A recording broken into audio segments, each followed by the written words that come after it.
Пуэр бодрит не так, как кофе, и в этом его главный плюс. Почему? Давайте разбираться. Кофе часто дает резкий скачок и потом спад. Пуэр же включает тебя мягко и плавно, и состояние это держится намного дольше. В пуэре кофеин работает не в одиночку, а вместе с другими веществами чайного листа. Прежде всего это аминокислота L-тианин. Она заметно смягчает действие кофеина, уменьшает дрожь, тревогу и помогает лучше концентрироваться. Кофеин бодрит, а L-тианин делает этот эффект более ровным.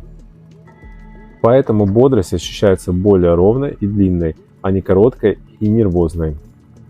Кофе довольно резкий, агрессивный, концентрированный удар по слизистой. Пуэр более мягкий, потому что менее кислотный, действует постепенно и дает более щадящий тонус. Пуэр это, конечно же, не кофе, но иногда более гуманный способ бодрить себя.